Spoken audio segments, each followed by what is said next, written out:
বিএনপির চেয়ারপারসন ও সাবেক প্রধানমন্ত্রী বেগম খালেদা জিয়ার শারীরিক অবস্থা আগের তুলনায় অনেকটাই ভালো বলে জানিয়েছেন তার ব্যক্তিগত চিকিৎসক ও দলের স্থায়ী কমিটির সদস্য ডাক্তার এজেড জাহিদ হোসেন। স্থানীয় সময় সোমবার ৩ মার্চ লন্ডনে এক ব্রিফিংয়ে ডাক্তার জাহিদ হোসেন জানান, দেশ বিদেশের অসংখ্য মানুষ খালেদা জিয়ার সুস্থতার জন্য দোয়া করছে। তিনি বর্তমানে লন্ডনে তারেক রহমানের বাসায় অবস্থান করছেন এবং সেখানেই বিশেষজ্ঞ চিকিৎসকদের তত্ত্বাবধানে তার চিকিৎসা চলছে।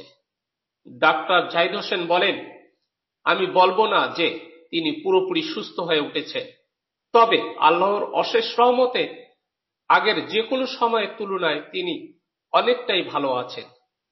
তিনি আরো জানান, চিকিৎসকদের অনুমতি পেলে খুব শীঘ্রই দেশে ফেরার সম্ভাবনা রয়েছে। উল্লেখ্য, গত 8 জানুয়ারি উন্নত চিকিৎসার জন্য খালেদা জিয়াকে লন্ডনে নেওয়া হয়, সেখানেই তিনি চিকিৎসাধীন রয়েছেন।